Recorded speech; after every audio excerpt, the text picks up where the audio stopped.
If everyone would please join us in our Pledge of Allegiance to our great country.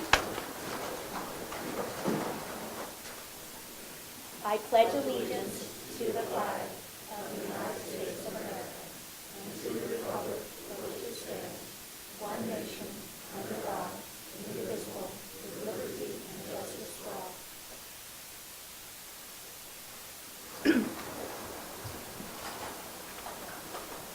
We have before us the agenda. I will say that there is one change to the agenda. Underneath discussion area, the connectivity grant with the department's contract with Education Networks of America has been withdrawn at Mr. Pettibone's request. The Department of Education is checking into the issue. The first item of business is the approval of the minutes. Neil, I know that you serve as the secretary.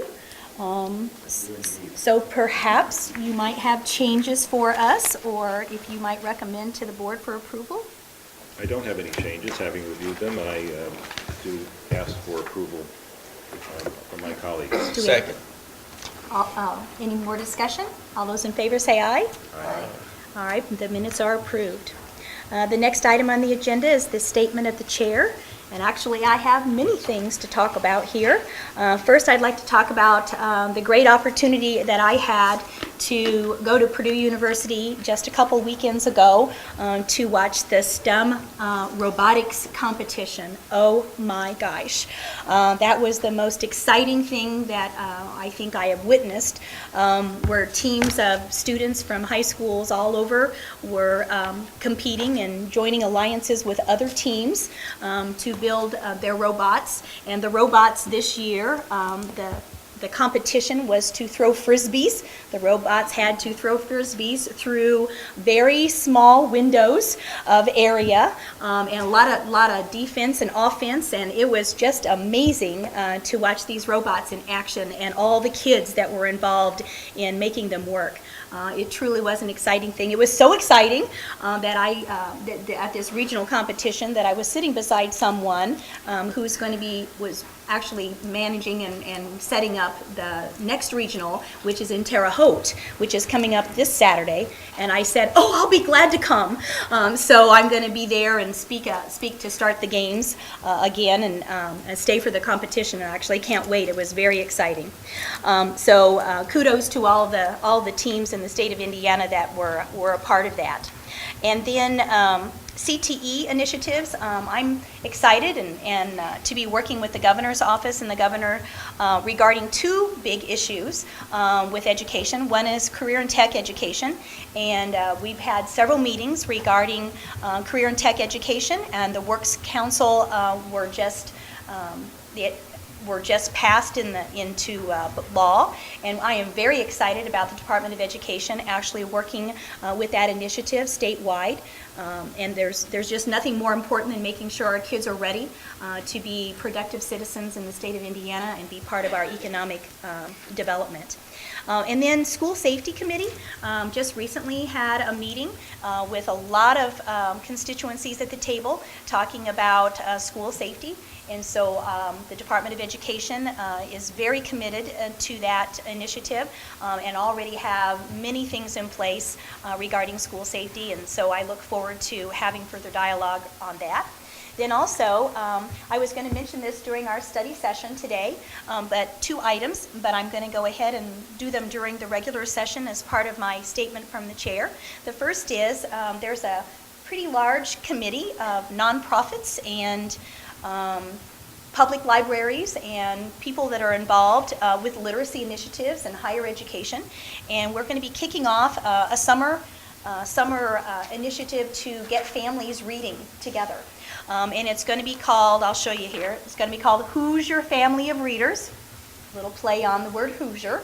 And we're going to be having students identify who their reading family is. It's not necessarily their immediate family, perhaps. It might be a special person or a librarian or a friend or a teacher or a grandparent or a brother and sister or a youth leader. But we want to encourage reading. We're going to have a very robust kickoff for that to be sure that our students are reading this summer. Then also, We are going to be hosting what I call a summit on school improvement. I have invited National Board teachers, National Board Certified Teachers in Indiana to attend a summit on April 27th. I've also invited Teachers of the Year, and I've also invited Milken Award winners, and I'm inviting you, if you would like to come on April 27th to a summit on school improvement and also a celebration of great teaching. It's going to be held at the H. Dean Evans Community and Education Center, and I can get that information to you if you want to possibly attend. I'll be glad to send out the invite to you. We're going to hold that between 1 and 4 o'clock on that day. It's a Saturday, and we have quite a few teachers who are already starting to RSVP and talk about what makes great schools in Indiana and begin a good, robust dialogue on school improvement.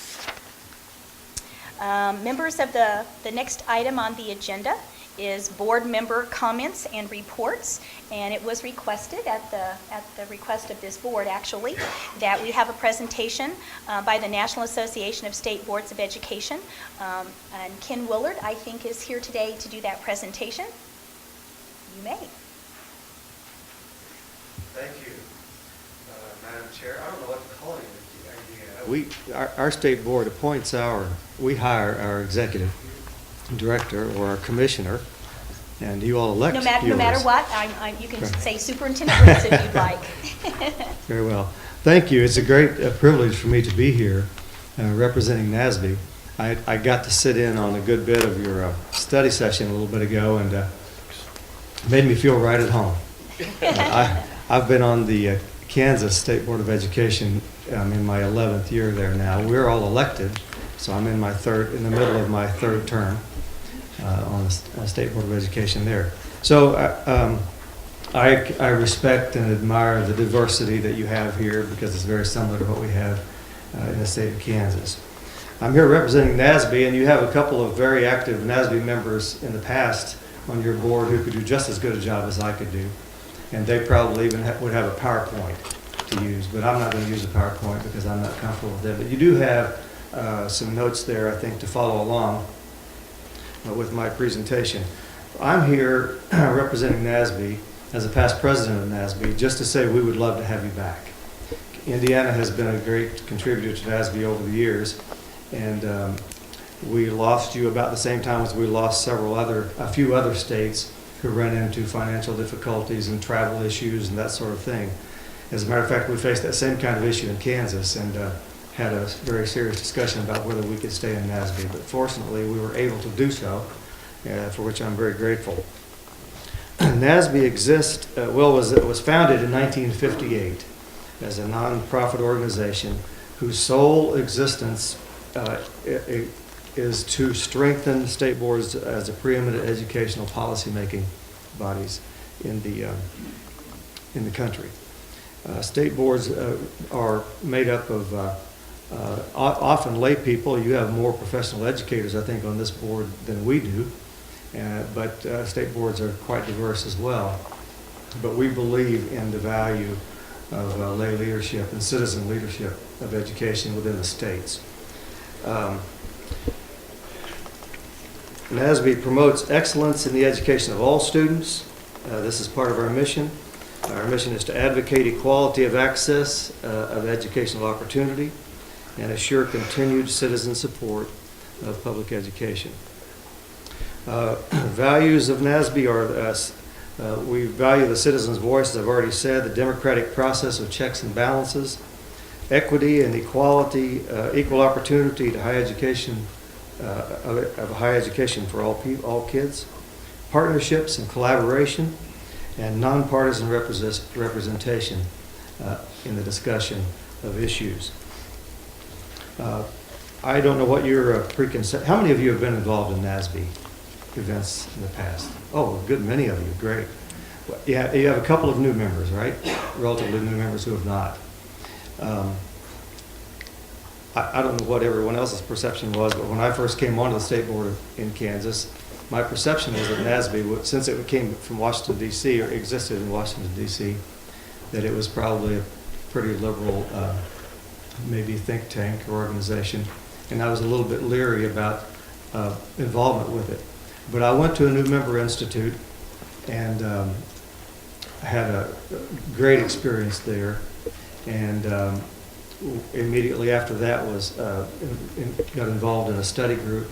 And what I found is that NASB is a home for everybody to have adult conversations about education issues that are common to all of us, regardless of your politics. And that was a refreshing experience for me, because we're all involved in politics, whether we say we are or not, or whether we like it or not. And that tends to permeate many of our discussions at the state level. But I have been so pleased with my involvement with NASB that it has not been that way. I have made great acquaintances from states all around the country, and it's just been a great opportunity to get a broader perspective about education issues and how they're being handled in states around the country as compared to the way we're doing it in Kansas. The intangibles that come with serving, being a member of NASB is affirmation, affirming our members as participants in the communities of practice in which that they represent. Great ideas exchange, providing opportunities for members to confidently share strategies that they're using and experiences and lessons learned by their colleagues across the country in an open and honest atmosphere. Protecting to a wide audience the value of our members. Many people, at least in Kansas, don't understand what state boards are all about, and they don't understand what we do. And I suspect that's the same in Indiana. And NASB can provide a lot of assistance in communicating that to your constituents, so they understand what your job is.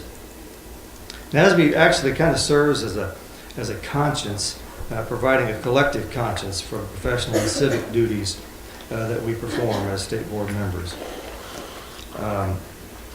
Creating meaning in the work that our members do, calling us to a higher sense of duty and purpose, and being a place where members turn for the greatest depth and breadth of thought about current issues and future trends. And being a member of an association is really more about giving back, I think, than it is gaining. And one of the benefits, the greatest benefits, I think, of serving in NASB is an opportunity to become a better state board member, so that I learn from what other people are doing and can share those experiences with the people of Kansas and help us. You know, our objective is to be number one, even ahead of Indiana. And that's not just in basketball, I should say. And I trust you all are cheering for Wichita State now, since Indiana's not in the race any longer. But a State Board of Education joins NASB out of a collective duty to support the whole. A state's dues go to support the entire work of NASB, which includes strengthening every state board across the country. For instance, when state boards are very existence is challenged, and that happens occasionally. It's happened 12 or 13 times in Kansas, where there's been legislation proposed that would disband the State Board of Education. NASB can provide some very good leadership and assistance and help in educating the powers that be about the value of state boards of education. There are a portfolio of tangible services that you can get from being a member of NASB.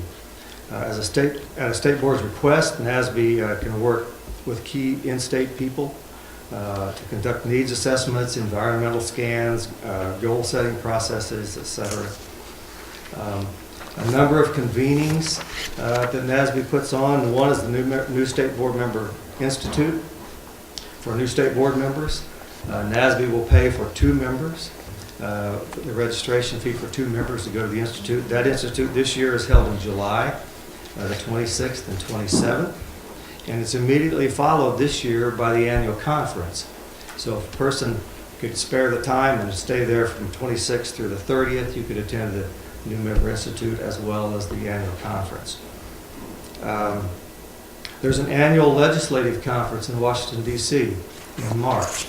Just came back from that event a couple of weeks ago, and many people said it was the best legislative conference that we have ever had. We had a 1-hour sit-down conversation with the Secretary of Education, where we were able to ask questions and a lot of interaction with him, which I thought was very helpful. NASB convenes study groups, 1 or 2 and sometimes even 3 in a given year on hot issues that states are facing. Those are all funded by different organizations. Topical conferences, webinars. There's a NASB Center for Safe and Healthy Schools, State Board Development and Capacity Building. We have a Government Affairs Department that meets on a regular basis and interacts on an ongoing basis with Congress and people in the education committees in Congress. We had a chance to visit with them about the whole issue of reauthorization. And while it doesn't look like it'll happen again this year, there is a good chance that it will happen in the following year. And NASB is at the table up front, pressing for the idea of this reauthorization, this reauthorized law having a much smaller federal footprint on state education policy than it currently has. We have a number of additional topic-specific grant-funded services on the arts, Common Core state standards, deeper learning, leadership and learning, handwriting, some of the big issues that we cover. You have two documents that I think are to be handed out, or maybe you already have them, publications, the standard, right? And let's see, the other one was what is it? Oh, yes, the study group report on Gearing Up. One of these reports comes out from every study group, and these are the quality of publications that you get from NASB that are very helpful, and there's a whole catalog of them. If you go onto the NASB website on virtually any subject or topic that you all are discussing, NASB has done some research and has some great information to help you and guide you through those issues. We've called in NASB in Kansas off a couple of times to do goal-setting sessions or strategy setting sessions with the state, and we've used NASB for our commissioner searches. So there are just a lot of different services. I think there probably is no place that you can get a better return for your money than investment in NASB. NASB is the sole place or source of professional development for state board members. There's no other place that provides it.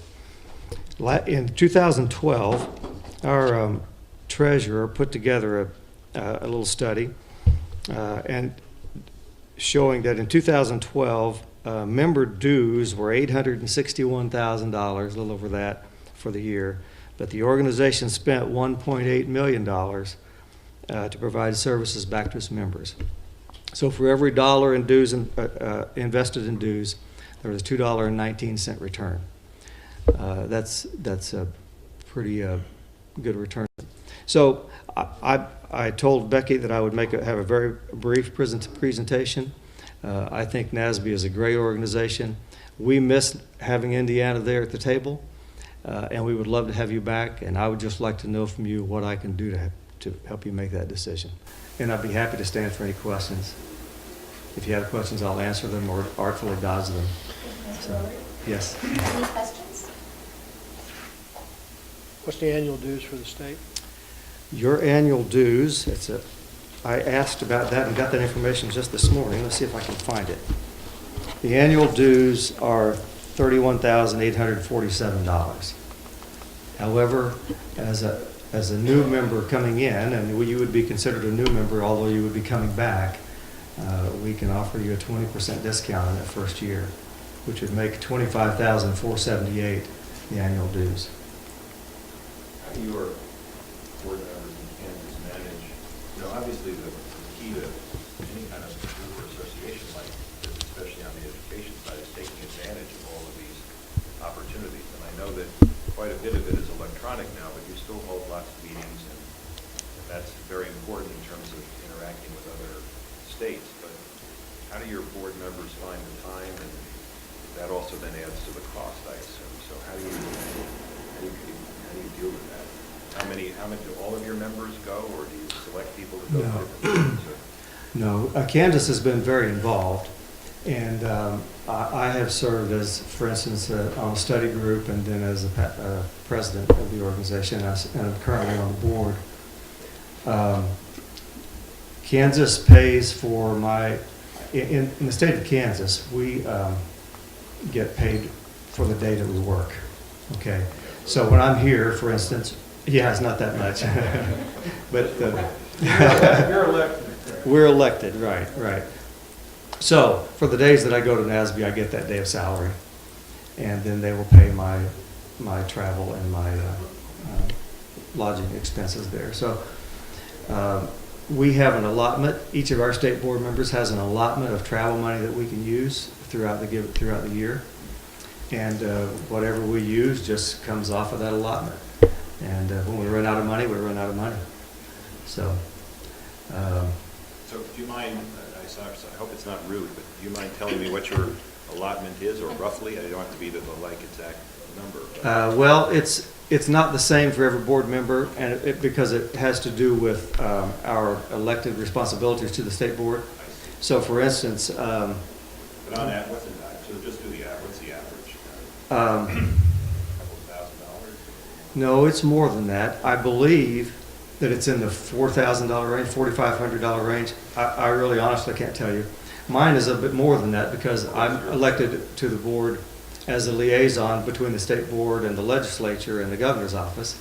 And so, and I travel from the western part of my state, or the central part of the state, so I get a little more, I get a little allowance for that. So I think it's in the $4,500 range, if I'm not mistaken.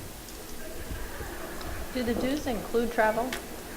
The dues do not include travel. However, there is a provision whereby you have the opportunity to add to your dues a fixed dollar amount that would cover your board members' travel expenses, and you just draw that down.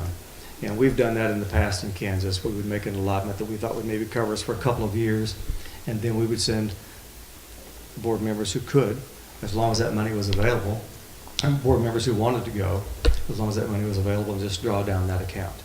So it was a fixed budget item that we didn't exceed. Are you allowed to attend conferences and things and not be a member? Yes, you can attend some of the conferences. I think there's a different registration fee, and you don't get all the services that you get to go to the conference, but all the additional NASB services you cannot take advantage of. Right? Yes, quite a bit of the services. So there are some definite advantages to being a member, because you have full access to all the services that NASB offers on their website, as well as personal services. Thank you, Mr. Willard. You're very welcome. Thank you for inviting me, and we hope to see your faces soon. Put on your calendar the July 26th and 27th New Member Institute. We'd love to have you there. And those members, people who attend that New Member Institute, have the opportunity to run for a position on the board of directors as the new member. That happens at every New Member Institute. And in my case, somebody nominated me, which surprised me a lot, and I came in second in that race, which was okay because I really wasn't looking to get on the board. Then I got on a study group, and I got called out in the middle of a meeting one day and said, "We've had a vacancy. Somebody got unappointed by their governor, and we need to fill a spot on the board of directors." And so I moved from a study group meeting into the board of directors meeting that same day. Where exactly are you from in Kansas? I'm from Hutchinson, Kansas. You know where that is? Absolutely, I've been there. All right. Been to Trinity High School in Hutchinson, Kansas. Absolutely. Catholic school there, right. Richard Roble, you probably know Richard. I do know Richard Roll. Yeah. We'll stop there. You're probably familiar with Hayden High School, the home of I am. the Wildcats, I am. outstanding high school. I was principal of that school many years ago. Really? So I'm real familiar with it. Well, we were probably in Topeka at the same Hutchinson's a time. beautiful place. It is. You were in Hayden in Topeka. I was there for 20 years, so we were probably there at the same time. So. I'm that old, I've been gone a while. Well, I've been gone for 21 years from there, so I'm a lot older than I look. Well, that's good. Thank you very much. Thank you. It's a pleasure to be here. Thank you. I know you guys have been talking about this for Yes. quite some time, so I actually have looked at the budget, and we're ending the biennium budget here, and we'll be closing that out fairly soon. And so all monies need to be encumbered fairly quickly. So I want to let you know that there is money available in your line item budget to afford this. So we can either, if we have consensus that we just want to belong, I don't think we need a vote or anything, but if there's consensus that you would like to be a member, then we could go ahead and proceed with that. If you'd like to wait until the next biennium, then we could be waiting until July to talk about actually joining and making that happen. Well, let me just ask one question. Sure. So thank you for the information, that's very helpful to know. What's your feeling about this idea of either some kind of allotment per member, or at least some kind of travel allotment for the board to draw down on? I guess my point is, there's no point in joining NASB and paying that fee if we're not willing to also provide some amount of travel to support members going to these meetings. It doesn't have to be a huge amount, but I don't think just the web stuff is enough. I think we need both if we're going to do this. So the question is, can we support some 25, 30, I think we could 45? with the next biennium budget. Yeah, that would probably be most appropriate. We wouldn't be going anywhere. I was just going to recommend what worked when Dr. Reed was in place, is that we were members, and to save on dollars, board members rotated going and brought back the report, and that saved on travel dollars. And that's what I would recommend we consider. If you're not at the table, you're on the menu, old statement, and that really applies as it relates to the work NASB does. We have the opportunity to work with CCSSO on big issues like ESEA and Common Core and be collaborative, and otherwise it creates the division that we see at this level. So I guess, what's your pleasure? What would be should we budget, I'll just put a number out, 50,000, so you can draw down some travel if people, because there is a point Neil's making, you're either in or you're out. If we can't go to the thing, so, because if you budget more than the fee and you get some kind of a travel drawdown, then people can go, that'd be one way to think about it. So what do you need to encumber if we really want to get involved in this? Once you answer the if, you've got to be able to execute, right? Well, let me say two things. First of all, if you wanted to go ahead and join the organization now and send somebody to the July conference, we certainly could probably make that happen with this biennium budget. But if you're talking about allocating a specific amount of money going forward, I think we need to do that with the new biennium budget that will come in July. But you're open to doing it, considering. Yeah, it's at the pleasure of the board, yes. Well, I guess we should do it. I'll vote for it. I'll make a motion that we join that. Second. Any more discussion? All those in favor? Aye. All right. We'll get the enrollment. Was that a majority? Oh, I think so. Okay, just check. Okay. Any opposed? You get any type I thought everybody of, said aye. you don't get any You get a finder's incentives. fee, Talk about that now. I mean, like, you get 10% of membership or anything like that, new members. Mr. Rowley will be in contact with you to set up membership. Thank you very much. Now we're to the part of our agenda for a celebration with best practices and innovations in education and student successes. Oh, I forgot that again. I forgot that last time. Thank you, Tony. We're actually to the part where we have board member comments and reports. Any other board member comments or reports? Well, Well, we're still on I'm just board. making sure that we didn't, right.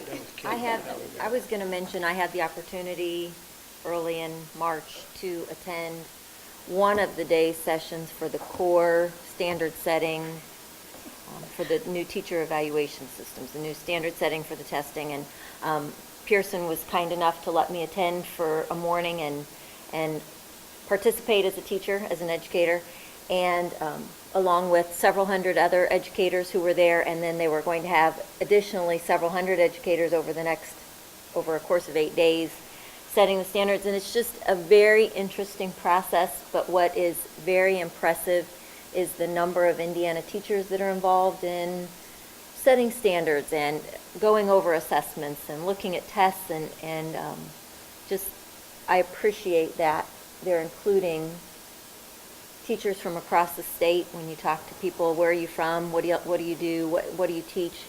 It's just an amazing process, and I feel good about the inclusion of so many Hoosier educators being a part of it. And Carrie, just to clarify, that's for like teacher licensing That was for exams. teacher licensing. Teacher licensing exams. Okay. Becky, do we have any public general comments? I'll make a Oh, comment. so sorry. Mine is short, sweet, to the point. The state of Indiana should require by statute that every 5-year-old attend a full-day kindergarten, and the state of Indiana should fund it. Thank you, Tony. Becky, do we have any public general comments today?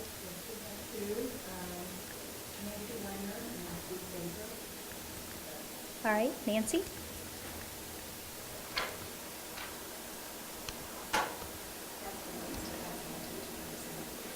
Be careful of these wires, Nancy.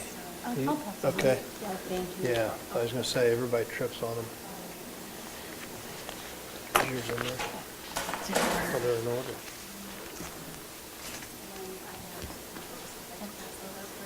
Thanks. And how many minutes do we have for public comments? 5 minutes. 5 minutes? This won't take very long. So thank you for the information. Yes, and my name is Nancy Winger. I'm very happy to be here, and I thank you for giving me a hearing today. I'm going to address something that I don't think I've ever heard being addressed in a public school, but that is my biggest concern is the collapse of the Judeo-Christian worldview and its effects on education, not only on education, but the country as a whole. I've been teaching for 20 years, so I've been in Elkhart, South Bend, Chicago, and Annapolis, and I see across the board that the collapse has major effects on the way kids learn and what we are learning today. So I'm going to be launching a campaign, and to illustrate my point, I brought along a little visual aid.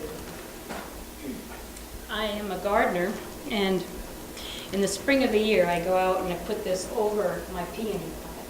And when the peony comes up, it is being guided on how to grow up straight and tall, and the realities are differentiated. The peony beside the plant that didn't get the hoop often falls over and is crowding out the other plants. The other plants can't get any sun, the other plants can't get any air, and they don't have room to grow, and so we have systemic breakdown. What I believe is happening in systemic breakdown, schools of a systemic breakdown, is that there is no metaphysical structures that are holding up human life and holding up human dignity. Today, what we have as a problem with the Judeo-Christian worldview is not being passed on to the next generation. And I also believe that the problem is state universities are educating educators without that view. Those educators come back to the buildings, and the buildings are collapsing because this worldview is not being transmitted to the next generation.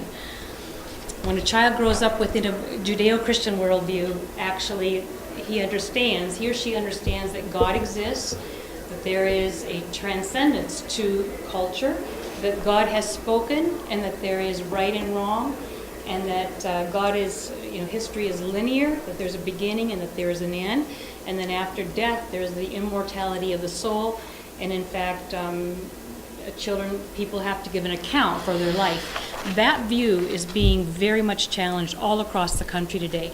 And we have naturalism taking over, and I believe this is consequential beyond even our imagination, okay?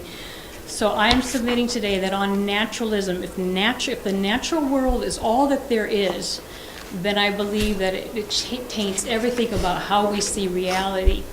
And I think that there's a major implications on major levels. Number one, the loss of human value, the loss of human dignity and worth. On the natural world, if the natural world is all that there is, then there's no transcendent rights and wrongs. And in 20 years, we're now seeing educators who come back to the buildings making babies out of wedlock, when in fact, they're supposed to be emulating that marriage. We should be having babies within the marriage covenant. There can be a loss of rule of law, because if there's not anything that's transcendent above the natural law, then the rule of law gets to be jeopardized. And I think also there's a loss of the objective reality of evil. And so we have two very fundamental different worldviews, and I think this is has major implications for the country. And I also think the school boards need to be taking this into consideration in their understanding of how we educate and how we see reality. I believe on the Judeo-Christian worldview, you'll get 10 times the bang for your dollar of the buck. And I think that on naturalism, you can pour money, and you can pour money, and you can pour money, and you'll never be able to fund it. It drains off, okay? So systemic breakdown doesn't need more tax dollars. It needs the metaphysical supports.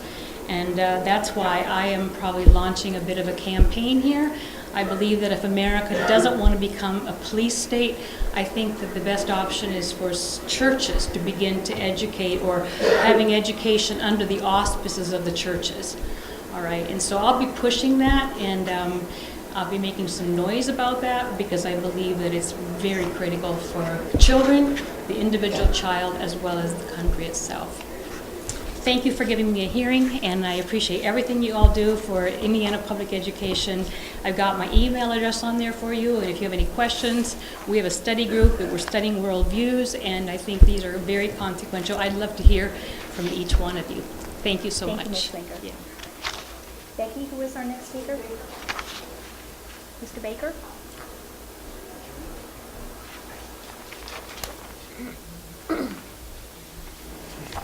Good morning.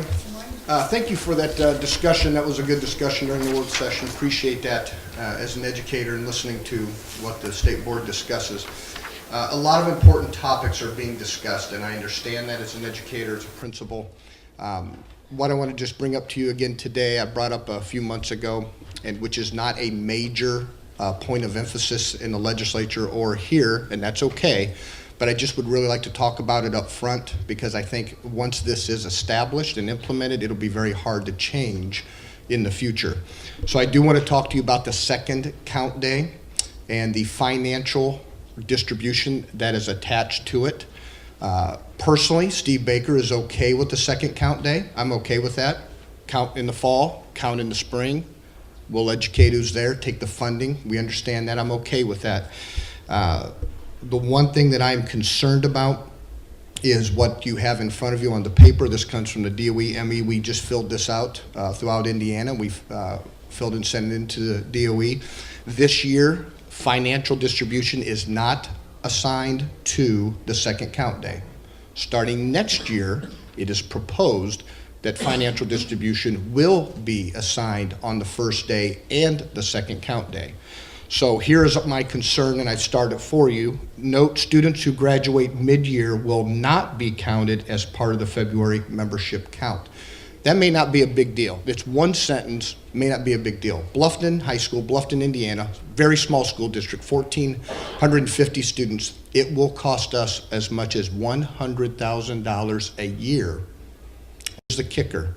We will be penalized financially for doing something that the DOE, state legislatures, all educators believe in, and that is helping students graduate early and start the next phase of their lives.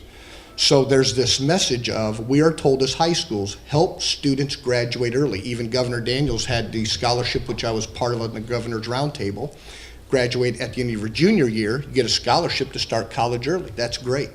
We do that at Bluffton. We graduate early as much as 25% of our seniors. That is a very large amount. But if we do that, our reward is you will receive up to $100,000 less money. Now, that's a conflicting message. The argument can be, if the students aren't there, you should not receive the money. Here's the problem with that argument. When they graduate at Christmas from Bluffton High School, we still work very hard with those students. Scholarship applications, oh my goodness, that requires a lot of time. Applications, graduation, they still go through graduation ceremony. They can attend prom, they can do all of, they're still our students. We still must supply services to them, but yet we would not receive any money for them. So that's really a conflicting message, and as it stands right now, that's the way that it is. I've talked to many legislatures, and they've kind of said, well, they're not really sure who makes this decision. So I guess I'm just taking this message to whoever will listen. Legislatures, DOE board, I don't know whose decision it is, and I've talked to many educators, and I will tell you, many educators don't even know that this will take effect. And I think once it does take effect, many educators will go, whoa, wait a minute. I just want to get in on the front end of this and say, I want to be consistent with our message. We want to graduate students early, but please don't financially penalize schools for doing it and being successful with it. The other thing on the other side, I won't spend a lot of time on because it's not as big of a deal, but it also is kind of the same philosophy with expelled students. We cannot count them on our second count day either. Again, kind of the same thing is they will come back to us. We're still providing services for them. We provide, for example, at Bluffton High School, the option of doing an E-2020. If you're expelled, we don't want them to get too far behind. But again, we're getting the message. I think we have to get away from, if your body is not in school, you don't get money. We provide a lot of services to students who are not present at our school on count day. And I guess I want to send a message of hopefully having a discussion of flexibility of still servicing students who aren't in our building. That's all that I have. Any questions or anything? Steve, I would like to say that when I spoke in front of the Senate Appropriation Committee, I did bring up the issue of ADM and the second count, and that it would be detrimental to those school districts who are graduating students early. So I did speak to that effect. It is unclear in law. It's unclear as to when this is even implemented. So clarity is needed, and I will continue to have conversation with people that I need to have conversation with regarding the topic at least. Sure. Well, thank you very much, Superintendent Rich. I appreciate that. Yeah, quick question. Has there been any discussion of a different rate if they are not present? So suppose they graduated and they need... I have not heard of any discussion regarding that. It would just be half of the year you would not get any money for that student. So it's kind of an all or nothing right now. Somewhat, yes. But again, there's still a lot of, I don't want to get into, I mean, there's a lot of services still we provide for our students. And you have to look at it from a practical standpoint. You know, do we turn off the heat for 6 months? Do we lay off a teacher for 6 months? Do we not mow the grass? What do we not do for 6 months if we're $100,000 short? You know, we're a year-round institution that we can't take 6-month breaks. I just wonder about your openness to that. Sure, we'll be open to any kind of dialogue. Steve, how many students would you guess you serve with E-2020? Oh, at Bluffton High School? Yeah. Bluffton High School serves a lot of students with E-2020. We have, again, we're a small school, but we coordinate with our county. Right. And we have an alternative school. So we do it through our alternative school, we do it for mothers Yep. and everything. So I would say out of 475 students, this is a guess, I would say 25 to 30, I'd even say closer to 35 students we're servicing with E-2020 one way or another. Well, I support that, but let me also say that there are virtual schools not getting 100% ADM.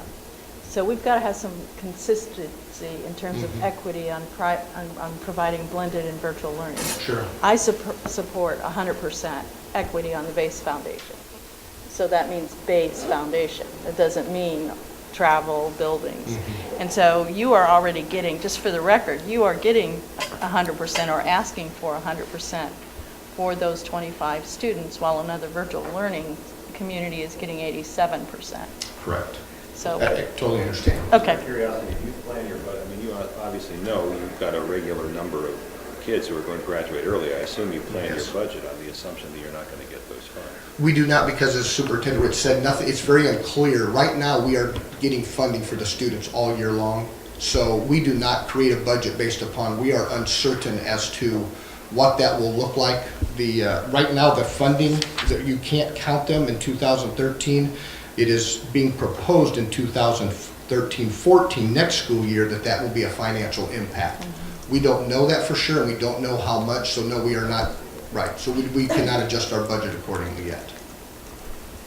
Thank you very much. Thank you, Superintendent Rich, appreciate it. Seeing no other public comments today, we are now ready to celebrate the best practices and innovations in education and student success. And I first want to say that we're going to be talking today about Indiana Blue Ribbon Schools.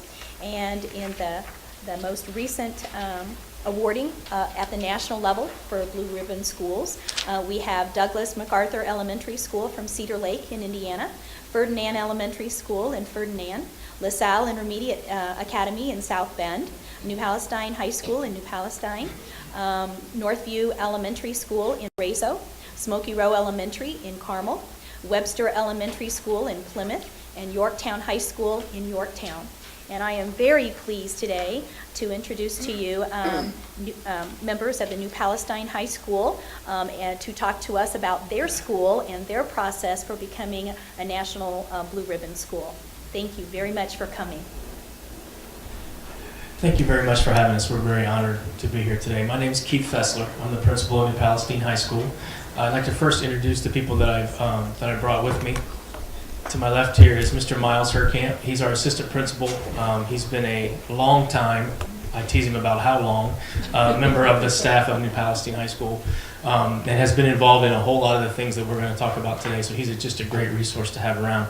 Next to him is Miss Caroline Clayton. She's an English teacher. She's also the head of our school improvement committee, and really took the bull by the horns with the Blue Ribbon nomination, and really it's a very extensive process, application, and she really took the bull by the horns and took the lead on that, and without her it would not have been possible.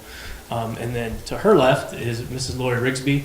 She is an algebra teacher at our school. She's also a graduate of our school, and she has done a whole lot and has been one of the leaders with our Algebra 1 group. And we'll see in a minute when we talk a little bit about data. We're not going to talk a lot about it. That the impact that she's had and her colleagues on the students for our high school. Again, I don't want to spend a whole lot of time with data, but I do think it's important to kind of know who we are a little bit. We're about 1,100 students. I believe 1081 this morning when I left. 97% of those are white students. Our free and reduced lunch population and our special ed population are both right about 13%. And then you'll see our graduation rate and our attendance rate, both around 95%. Graduation rate from last year was 95.7. Attendance rate was 95.3. So those are things that we're really excited about. Go ahead, Miles. And our diplomas, 97% of our students receive a Core 40 diploma, and about 50% of those, almost 50% of those receive an academic honors diploma. So as you can see, we're lucky to have in our community really a focus on education from the community. And as we all know, that's where it's all going to start. None of the things that we talk about today are going to be possible without a supportive community, a supportive school board, a supportive superintendent, a great staff, and schools at other levels that are working with us to build this. As you can see there, our Algebra 1 scores, we are at about 88% for the general population, and with our free and reduced population right about there. Special ed, we took a hit this year, but as you can tell, like I mentioned, we don't have a huge special ed population, so a few students do make quite an impact on our score. So we are working on bringing those back up. That is a focus of emphasis for us. But as you can see, 88%, that's pretty darn good. And then English, we're about in the same boat. We're right about 90% with our general population. Free and reduced is in the same ballpark, and then special ed is right there as well. So that's just kind of who we are and some of the things that we do at our school. One of the things that we're really focusing on right now is our dual credit initiative. We currently offer 12 dual credit courses, and that's almost doubled from 2 years ago, and we plan to keep building those as much as we possibly can. And this year, well, we have 46 college credits possible. As you can tell, I mean, no one's going to get all 46 of those, but that's pretty good for a school of 1,100 kids. And the number that really jumped out at me when I was putting some data together was, I started looking at all of our kids and all of our courses, and I thought, how many credits are we going to earn this year? So I just added them all up. We're on pace right now with our current enrollment to have 2,289 college credits awarded for this school year. When we look at it that way, that's big. That's a very large number, and those are kids that those $25 a credit hour, as you know, most of those. So that's quite a bang for your buck for our students. And then an example of that impact, Caroline Clayton put this together.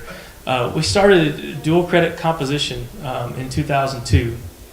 One teacher since then at an average rate of about 30 kids per year and 6 credits per year that he's giving out. He will have given out, but the students in his classes will have earned, I should say, approximately 1,980 credits since we started this. So if our goal, and in our opinion it is to prepare kids for college or their next phase of life, this is a focus that I think we can be very proud of. Something else that we're very proud of, we were the leaders, some of the leaders in the state in one-to-one technology. Started with us in 2005, 2006 with 3 teachers that wanted to give it a shot. Our former principal before I was there, I think they got a grant. They found a way to put 30 computers in 3 different classrooms. So those English classes were one-to-one technology back from 2005, 2006 on. We then, 2 years ago, expanded that with laptops for our science department. I should jump back a minute. It did start expanding throughout the English department. Started with those 3 teachers. We got the whole English department on board. 2 years ago, we expanded with laptops for our science department. That was a big hit as well. So this year, through a lot of work from people above me, we were able to secure a grant, and with that grant and with some other funds that were able to be put together, all of our students this year have their own laptop. Every student in our building has a MacBook, and every teacher in our building has a MacBook. So we are fully one-to-one at this point. As you know, anything like that, it has been without some bumps in the road. But we are very proud of where our teachers have come from 2005, 2006 to right now, and we're really excited about the future. We're moving to a fully digital curriculum, and we've made the commitment in our district, we're not ordering any new textbooks. We're going to go with online. Our teachers are creating their lessons online through blended learning, through flipping classrooms, through doing things like that. We are going to still order some textbooks for the AP dual credit courses that are required, to have those. And I think our superintendent has said, and I think most of us agree with him, that there's really no replacement for a good old book that you can bend the cover on and write in and tear pages and dog-eared things and things like that. So novels, we're still going to do that, and some things with our lower levels, our elementary levels and stuff like that. But we are really moving district-wide to a fully digital curriculum, and we think that's a big thing in our success as far as meeting students where they are. Those students are coming into our building in all cases, when you talk about me, with more knowledge technology-wise than I have, and that a lot of our teachers have. And to meet them there has been nothing but positive. Without a few roadblocks here and there, but we've really been excited about where we've come to where we are now, and we're really, really excited about the future. Yeah, I'm going to have Caroline mention a little bit about the one-to-one, because like I said, she was right in there on the ground floor. So I'll let her start, and then I'll come back in a second. Hi, thanks for the opportunity to be here today. We really appreciate it.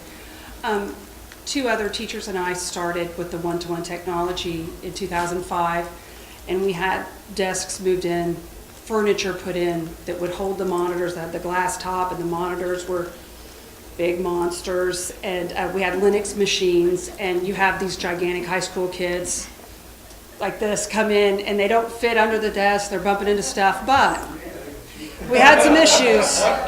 Well, you know, they have basketball players at school and stuff like that. So anyway, we start off with this and these 3 teachers and these old Linux machines, and they were just slow as could be, but we started learning how to use them and how to get kids to do it.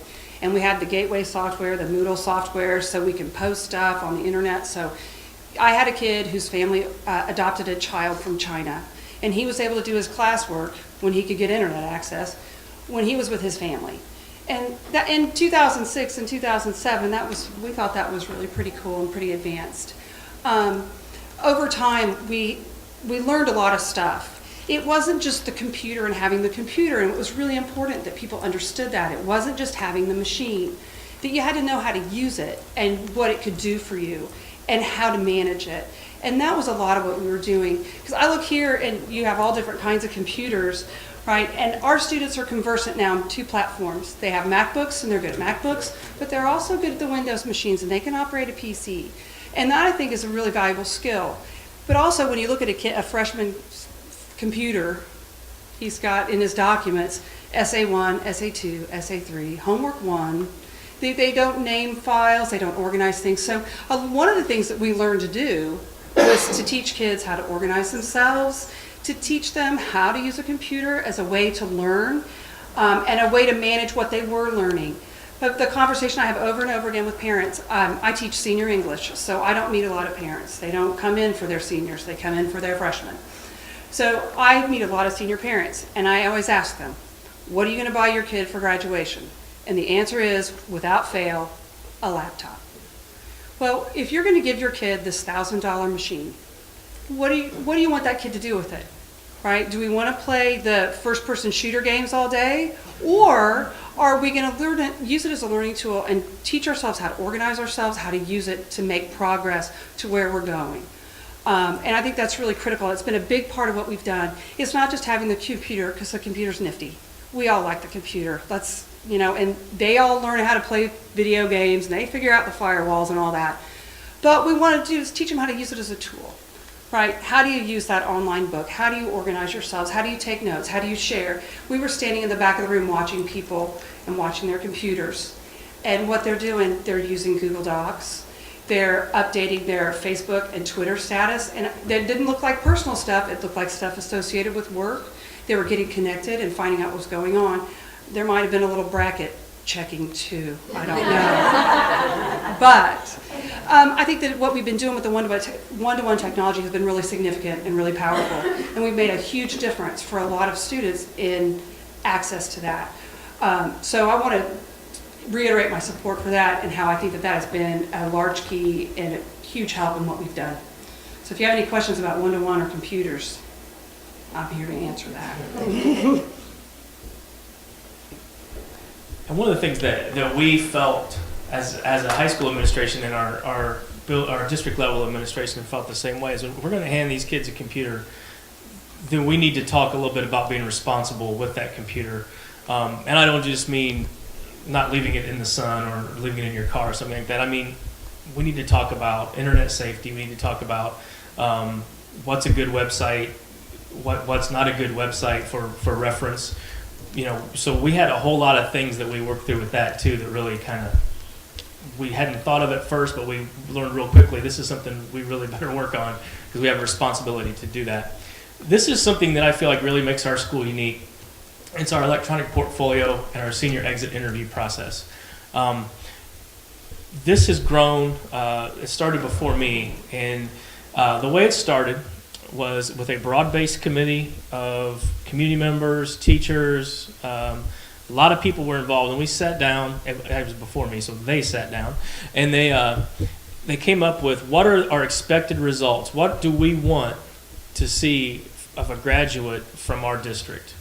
And it goes through all levels. Our 6 expected results, every level has them. And then with that, as a high school, what was decided to do is a 4-year process. And every year, the kids take exhibits. They put them in an electronic portfolio, exhibits that match those expected results that for our district.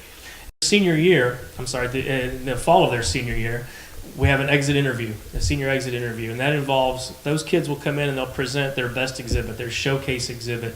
And we've opened that up to not just be a school thing, as long as it meets those expected results. Because what we wanted is we were finding the kids were kind of just doing it, but we wanted them to be able to talk about something that really mattered to them and that was really passionate for them. I think we need to know that learning doesn't just happen at school. So some kids do their Eagle Scout projects, some do church projects, a lot still do school projects, as long as they match one of those expected results. And they talk for a little while about that. We ask them questions. The committee is consistent of teachers, administrators, community members, and then we've just partnered now with the Financial Center Federal Credit Union to do some things with our school. And one of the things they were going to do is they were going to give us a $1,000 scholarship for a senior. Well, we thought, what's a carrot that we could throw out with these exit interviews to kind of spice them up and get some more creative ideas in there. So what we've done is created 2 $500 scholarships through the Financial Center Federal Credit Union for the 2 best exit interviews. And actually, we're going back tonight and tomorrow night. We're going to be interviewing 12 kids that have applied for those scholarships, and they'll be doing an extensive interview with us to talk about those. So that's kind of a carrot for them. And I'd like to give Mr. Herkamp a couple minutes. Like I said, he's been in on the very ground level of this from the very beginning, and I think it's something that's really neat and unique to our school. So I want to give him a minute or two to talk about that. Thank you again for having us to come up here. I was one of those in 2002 and 3 before that sat down and worked with the expected results. And there was probably 50 people on a committee that consisted of administrators, community members. And this has been a great thing for our school throughout the years, and to see where our kids have gone with technology, because when we first started doing these, we were getting a lot of art projects and just hands-on projects, which was great, but we didn't have the technology in the building to make it digital. And then over the years, with more computers in the building and one-to-one this year, we'll get more prezzies and a lot more different type of presentations that we're doing. And during the exit interviews, as Mr. Fesser had said, we get our community members involved in this. And by the time we have all of our committees put together, we have over 100 people that are administrators, probably 40 community members included in that come in to help with the presentations. We have our businesses. We don't have a lot of businesses in our community, but our local bank sends people every year.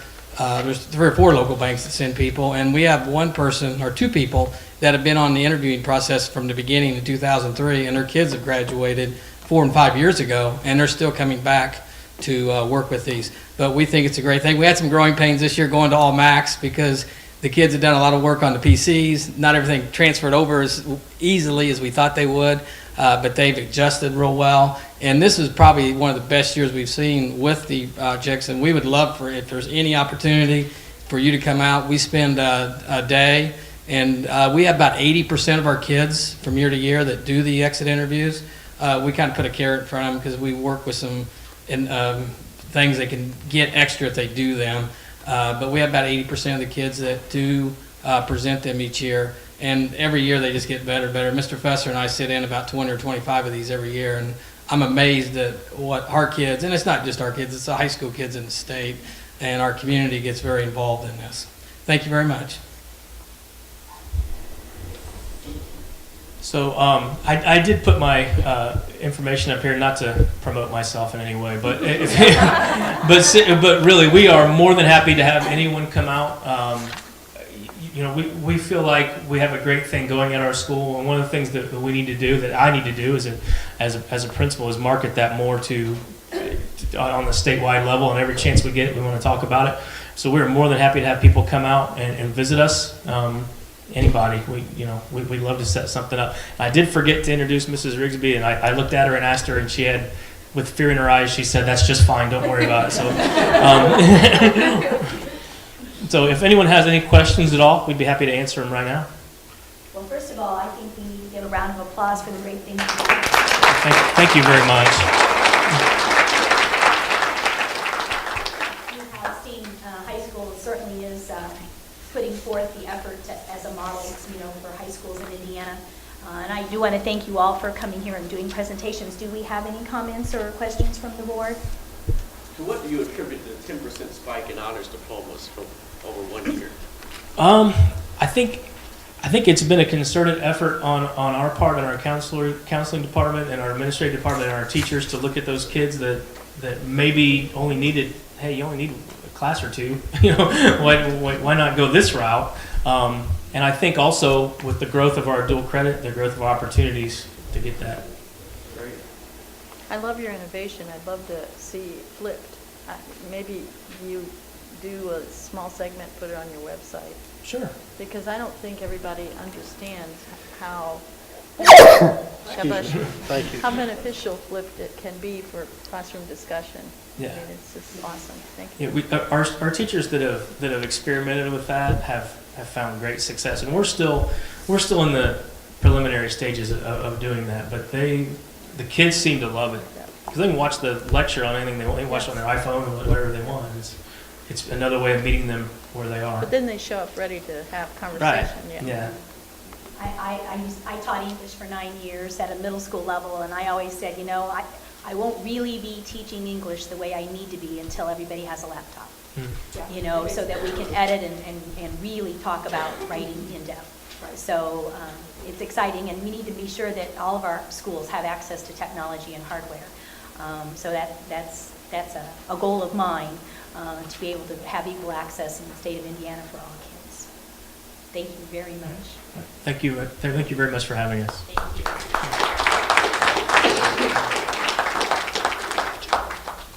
We'll now turn to discussion. We have the Turnaround Academies update, and I believe you all received the latest reports. Do we have any discussion around the Turnaround Academies? There are two things I'd like to just say. First, I think it would be really helpful to ask the turnaround operators and lead partners and the John Marshall folks to find a way to summarize their reports a little bit more effectively. I find it, I don't know about the rest of my colleagues, but I find it sometimes very challenging to understand. They provide a lot of information about what's happening in the school and what they're doing, and I think that's very positive, and I wouldn't suggest that not be included, but some kind of summary page of what the bottom line is, what either the key issues they're facing or the barriers or the successes, and whether they think they're on track to show success, I think would be useful. And Neil, you and I have had conversation about that. I'm in total agreement with that. I think it'll be a little difficult to implement here at the end of the school year. Sure. But I think as we start the next school year, we need to have a good, solid template by which we get reporting. And I'd be more than happy to take the lead of the Department of Education to get that started. So the other thing I would do you want to say something about that, sir? The summary's good, but keep the raw data behind the summary. Yeah, that's fine. Okay. Second point is I think I hope, or I would like to ask, I guess perhaps I could propose this as an agenda item at some point, but sometime right once the ISTEP results are known, I think we need to have a more in-depth end-of-the-year review with the folks who are managing these schools. I keep reminding myself that we are ultimately accountable. We took accountability, a responsibility for these schools, and obviously we've agreed to hand over or we're not losing our accountability when we hand over management to the city. We're delegating it. Even then, we'll want to keep that kind of overall accountability, but especially until we do that, it's on us. We need to make a decision about John Marshall and whether we're going to continue with whether the IPS plan continues to be acceptable, or is some other kind of alternative or intervention required. We did agree that IPS's kind of internal plan for improvement was acceptable, assuming that it would show demonstrable progress, and we need to understand whether they've met, the expectations we set. So sometime in May or June or July, whenever the appropriate month is, based on having enough information, I would like to request that we have an in-depth and extended discussion and not just discussion, but evaluation of how things are going, how things went this year, and where we're headed. All right, we'll be sure to get that on the agenda. Go ahead, Tony. Yeah, I wasn't present last meeting. I couldn't be here for the vote on the assignment of responsibility to the mayor's office. I think most of you all know I was against that. I'm just curious as to whether or not we've entered into a legal agreement with the mayor's office as to how that oversight is to be managed. If so, could we get a copy of that contract between the DOE and the mayor's office? Because I'm just not clear what exactly they're doing. And some of the responsibilities as it relates to that, in my opinion, really aren't assignable. I mean, ultimately, like Neil said, we're ultimately responsible as a state board intervention. So I would be interested in seeing what the agreement is with the mayor's office. Secondly, I think we're privileged to have both Todd McIntyre of Edison and Cheryl Pruitt, Superintendent of Gary, here. Since they're both here, I'm just curious as to whether or not you all have any issues that you think we should hear as it relates to Roosevelt.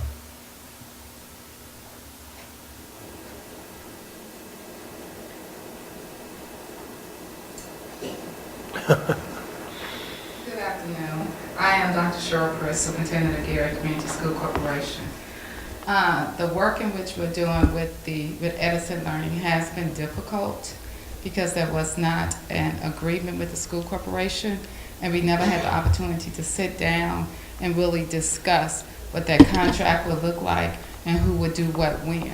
So currently we have a mediator working with us, and that's not going as well as I would like it to go. So we're probably going to need to come back and look at some things more in detail so that when Edison Learning does leave the corporation, what will our building and what will our school look like at that point, as well as those dollars and cents that are added to it in terms of the student count. Okay? I just wonder, are you participating in the maintenance of the building? Yes. Thank you. We are working on the maintenance issues.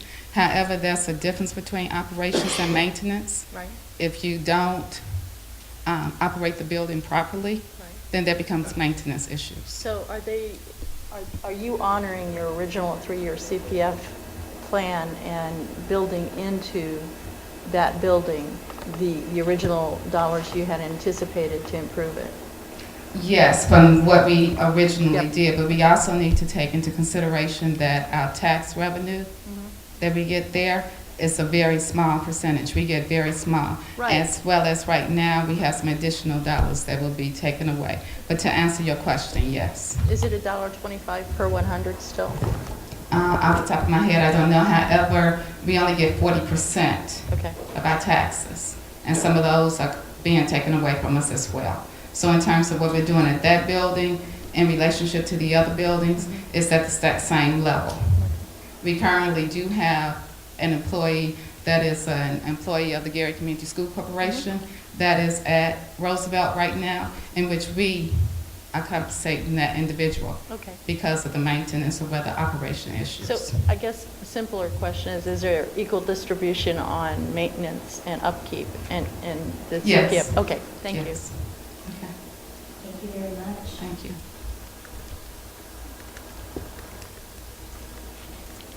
Good morning. My name is Todd McIntyre with Edison Learning. I wanted to say we're with the progress that's being made with the turnaround, and as Mr. Pickett said, we will have an opportunity to discuss that in more detail when we get final results this year. But our internal assessment and the data that's coming in on student performance is very encouraging to us, and we're seeing acceleration of student learning. We're very excited about that.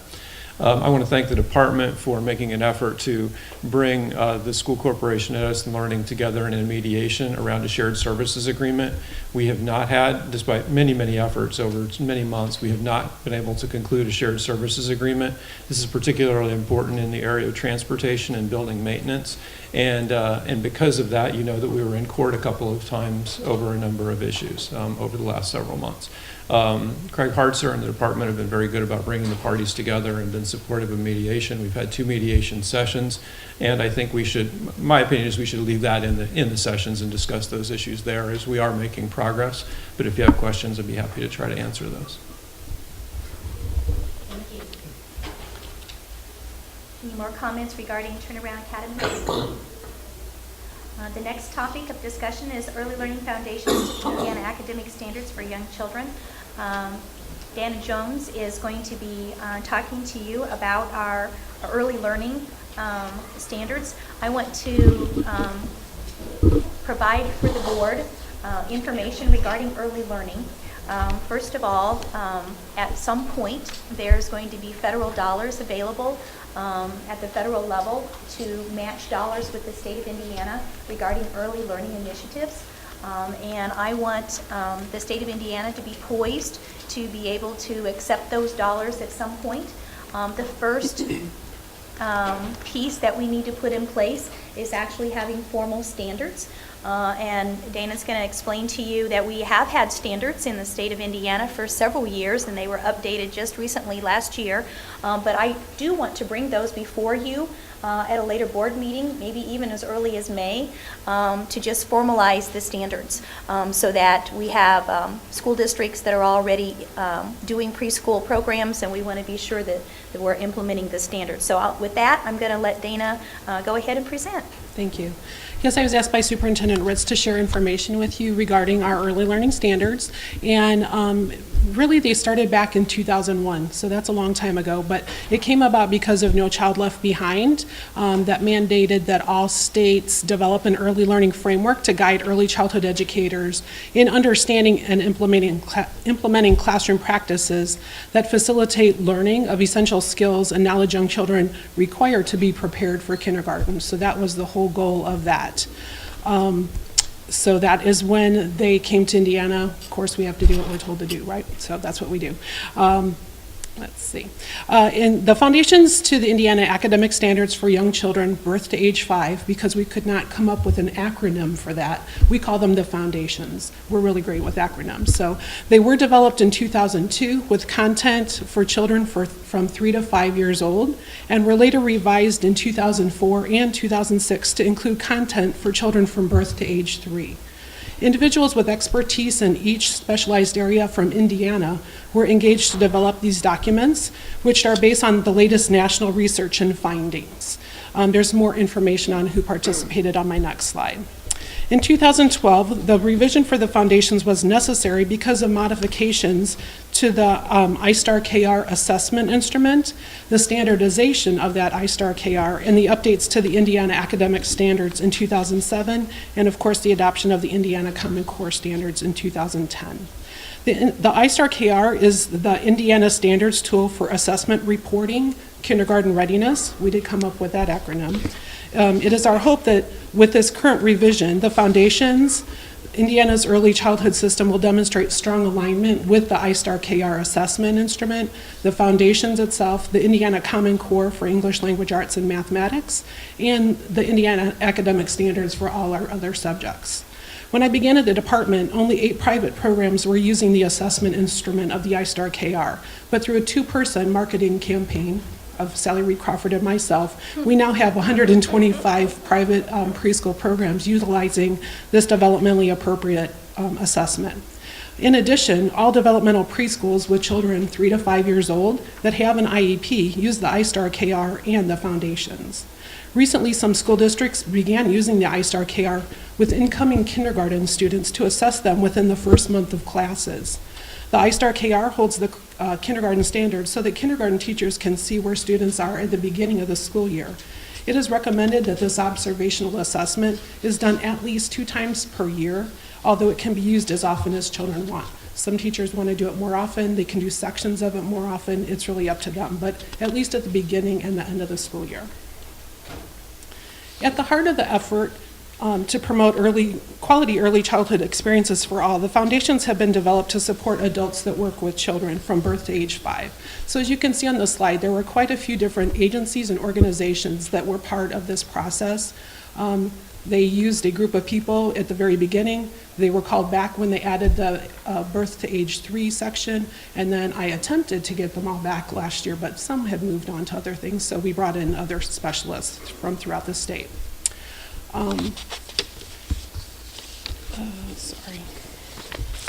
So the collaborators took as their primary position the concept that a program designed for young children will be most effective when it's based on what is known about young children. The foundations are designed to assist all who work with young children in approaching various domains from a developmentally appropriate perspective.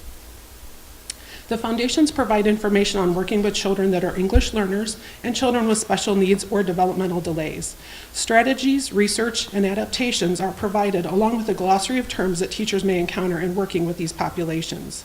Also provided are a list of resources for teachers and families of young children to use as needs arise. Among the resources is a summary of ages and stages of child development across the domains. This can assist a family or teacher in discerning if a child has a delay in their development and further evaluation needs to be pursued. Inclusion of the Office of Special Education Early Childhood Outcomes is provided by the developmental preschool programs that utilize the document. The foundations address the following content areas. We have English language arts, mathematics, physical skills, personal care skills, social emotional skills, science, social studies, and fine arts. Each content section includes an introduction and the key findings that support the Birth to 5 foundations. The foundations are aligned with all of Indiana's academic standards for kindergarten in a developmentally appropriate way and reflect the types of experiences and interactions early learners need in order to be ready to transition to kindergarten. Each learning of the area of the foundations have 3 sections. The first is young children are learning when they, and then it lists out a description of skills that support development of the learning area. The development of skills in one area is often related to and influences development in other areas. As such, skills may be repeated across the foundations. The second area is a child can be supported by an adult who. That section provides examples of many activities adults can do to support growth and learning in each area. Statements of the adult's role as a facilitator or teacher of learning for young children are included. Many of these contain suggestions for materials to include in the environment. The third section is how it looks in everyday activities. A variety of scenarios are provided as examples of experiences children and adults may be doing that would address each learning area. Scenarios are written to be reflective of the classroom environment, the home environment, or outdoors. Alongside each scenario is a list of related developmental skills from other domains that children are working on while addressing the identified skill in the foundation. Professional development and training on the foundation document is available on a consistent basis throughout the state. The majority of that is provided through the Indiana Association of Child Care Resource and Referral. They actually have developed an online training, and also they do face-to-face training through their 9 service delivery area offices throughout the state. And it is a requirement for early childhood providers that are participating in the Paths to Quality program to receive training on this document and how to utilize it in their classroom planning. It is also used by higher education programs that offer an early childhood teaching license. They utilize that to, again, guide as they would train a teacher, pre-service teacher, in utilizing the Indiana academic standards. They use this for early childhood also. By outlining specific skills and concepts and providing examples of instructional strategies, the foundations can support teachers, parents, and caregivers and other professional personnel as they develop appropriate experiences for young children. At the heart of the effort to promote quality early childhood experiences for all, the foundations have been developed to support adults that work with children from birth to age 5. I did bring a copy. It is a big document. Becky was going to get that out to you guys. I offered to bring you each a copy, but I put one at each end, so if you guys want to take a look at them before you go, we do have them posted on our website also. And we could send it out electronically, too. Yes, absolutely. Which might be best. Sure, sure. Thank you for this work. It's well overdue, and I'm anxious to move forward on it. There's some work, I don't know if every community is doing this, but several hospitals in our community in South Bend are coordinating a birth to K package to give to all parents who are leaving with babies. And I think it would be a really helpful, critical time for us to kind of overlap in that work if we can. And then the other 2 questions I had aren't related to that issue, but more about First Steps, is that still in place? Yes, First Steps is early intervention for children from birth until the day before they turn 3. And those children, if they still need services, then transition to our developmental preschools that every school district All right. houses. I just don't hear much about it, so I thought I'd Oh, ask. yes, it's still very needed.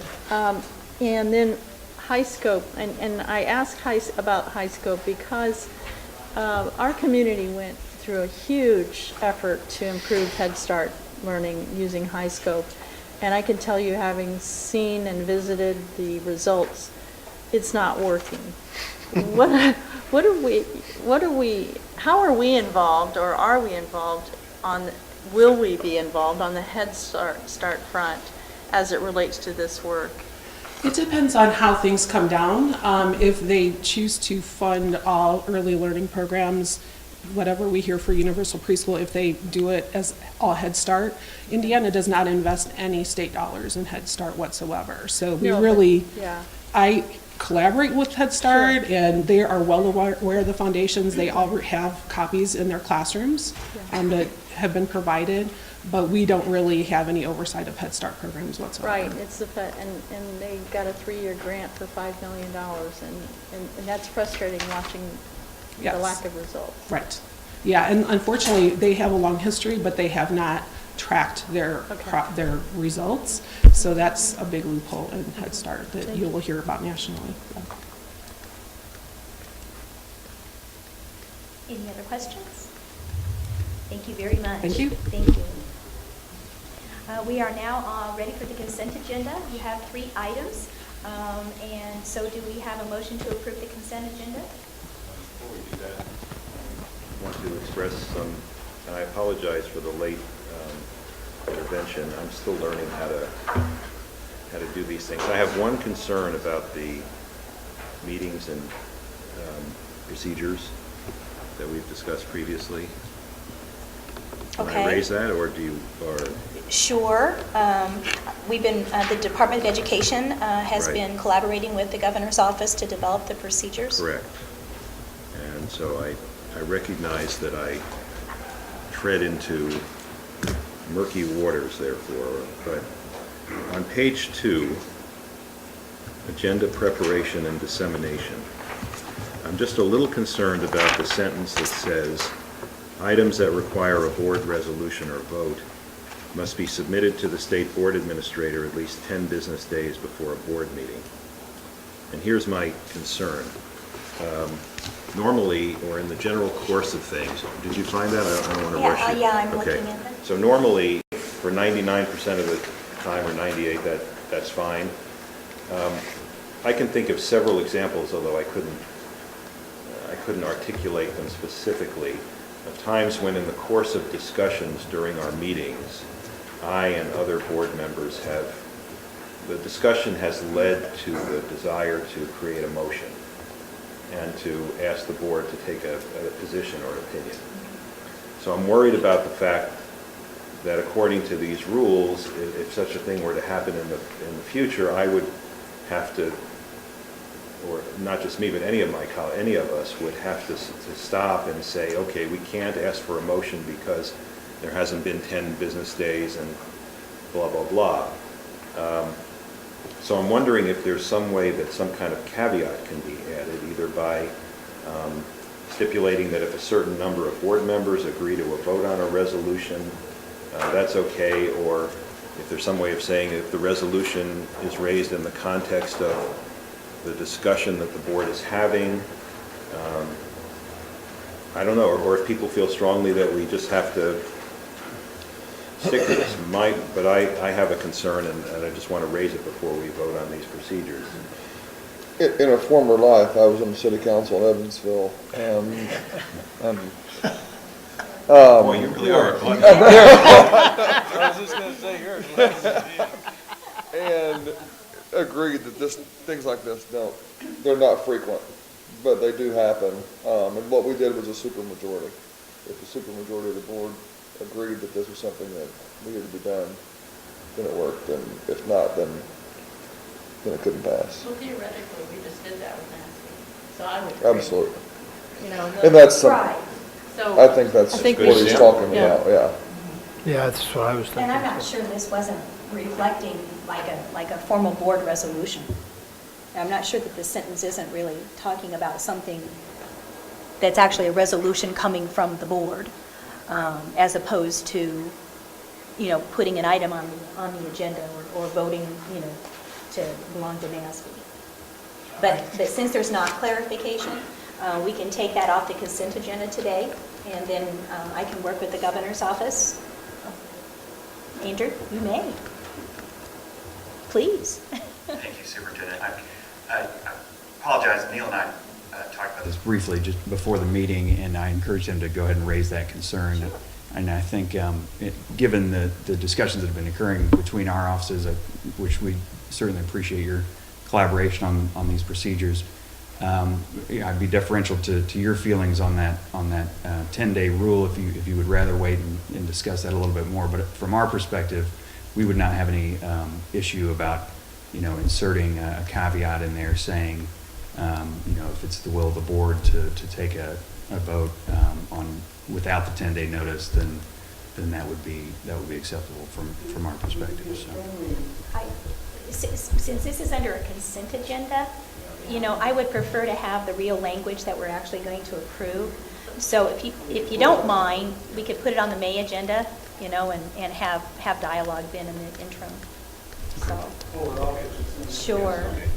Right now, we could even vote. Can we just make a motion to pull it from consent agenda and make the change? Yeah, it's a simple change. It's a simple change. Or approve as written and then modify in Well, May. I really want to keep with the spirit of the two departments working together, though, to be sure that we know what it says. But the three departments are here together working. We're right here together. Well, one reason to maybe postpone it also is to check what's in our existing bylaws. There should be some mechanism to suspend the rules, to do something like this. It's either in our bylaws. If it's not directly explicit in our bylaws, it's in part of Robert's Rule of Order. You just move to suspend the rules. So, okay if we delay it and have dialogue and do it later? What's the third one? I know you've been anxious to get this completed, and I apologize. Well, we also, in working with two offices together, we're going to also have an operational meeting between, with the board, which hasn't happened yet either. So I know we have plans to bring that forward as well. So. Let's pull it off. Okay, I will. So the Thank you. consent item, this consent agenda is letter A and letter B, the approval to request to designate $50 million of the unreserved common school balance in construction and technology loans, and the approval of the freeway petition for Delaware Christian School.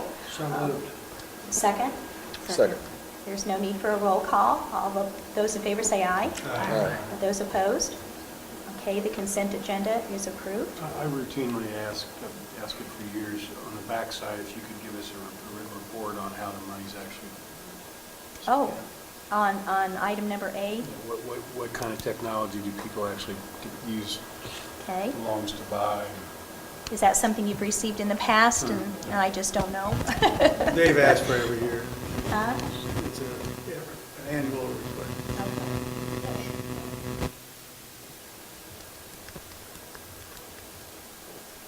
Do you know the time frame in which that's usually After it's given, all figured out. disseminated? Okay. All right. We are down to new business action. The first item of action is the approval to initiate rulemaking to align 511 IAC 7, which are special education rules, with new federal requirements. You did receive information regarding that. That is basically because the federal laws were changed regarding the reporting of Medicaid. So we need to be in compliance, and so it's pretty much that simple. Making process for special education. Second. Is any discussion? All those hearing none, all those in favor say aye. Aye. Aye. Those opposed? Oh, I need to do roll call. So sorry, violating my own procedures. Joe? Aye. Aye. Jim? Dan? Aye. Sarah? Oh, Sarah's not here. Mike? Aye. Neil? Aye. David? Aye. Tony? Aye. BJ? Carrie? Aye. And I vote yes as well. And Becky, I'll let you call the roll calls from now on, so sorry. Letter B, approval to initiate rulemaking and for proposed amendments 511 IAC 6-7.1-4, letter C6, which is the alignment of course titles with Indiana's college and career pathways. You received information regarding that as well. Really, these are technical changes in terms of the actual course titles that are being suggested. Initiation of rulemaking. Do I have a second? Second. Any discussion? What's interpersonal relationship? I mean, really, what is that? That's you and me talking. Yeah. I mean, what course is called interpersonal relationships? We can get you that. Okay, that'd be helpful. I'm just curious. Do you need it prior to the approval? No, I may need it. She wants to sign up. Is that All right. Any more discussion? Leave that under NASB. All those in favor say aye. Oh, I did it again. Becky, please call roll. Joe? Aye. Aye. Aye. Sarah Sal, aye. Aye. Neil? Aye. David? Aye. Tony? Aye. BJ? Aye. Carrie? Aye. And Superintendent? Aye. The next item for action is the approval to initiate rulemaking of rules for educator preparation and accountability. The reason for this initiation of the rulemaking is a result of the REPA 2 not being processed and approved before the March 31 deadline. So we need a motion to initiate rulemaking. So moved. A second? Second. And now we'll have discussion. I had prepared for you a very simple one-page document. What's being proposed today, what's being presented to you is the REPA 2 language that was submitted to the Attorney General's office. I want to be sure to have a dialogue around teacher licensing and assure you that everything's in place. So I had Risa Renee prepare this for you as just a quick place for you to look.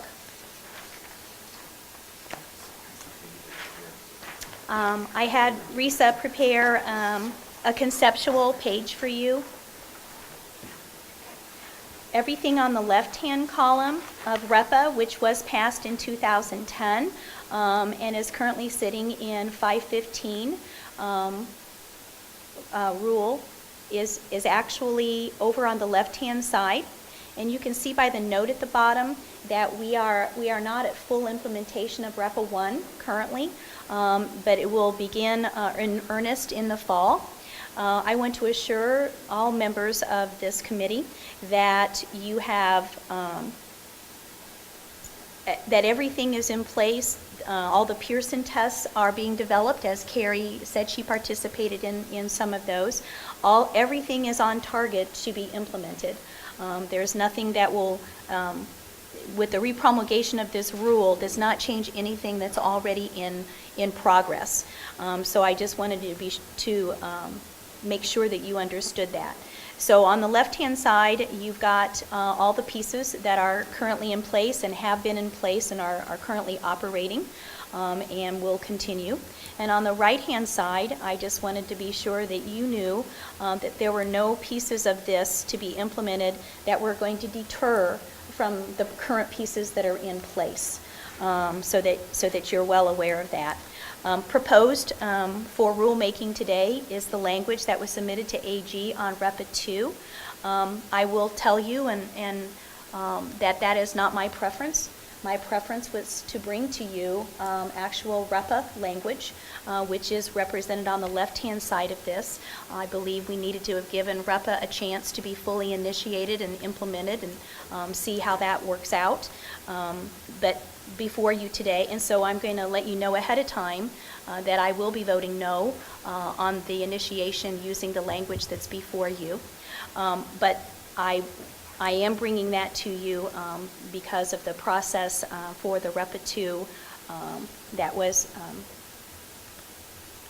not completed, and so I offer any other items that you may want to discuss at this time, and I believe I sent to you the timeline on the entire REPA 2 process for rural authority. The timeline, first I had one question. Have you had an opportunity to meet with the REPA 1 study committee? Have I had an opportunity Yeah. to meet with REPA 1 study committee? Who No. then in turn No, ma'am. supported REPA 2. I'll send the names of those members, and I had a conversation with them before the REPA 2 vote came to fruition, and I would ask that you consider meeting with them. Sure. On the timeline that you provided us, which I don't have at my fingertips. I got it here. You want to see it? Thank you. So moving forward, the rule has expired, so what we need to know is what the timeline should be moving forward. Once once it's been proposed. Becky, did we make copies of that? Oh, you sent it to me, and Oh, I okay. think I forgot to make copies That's of okay. that. In fact, I know I forgot to. Well, here, let me see if I have a copy. No, that's okay. If you could just send it, I'd be really interested. I actually had Becky prepare a timeline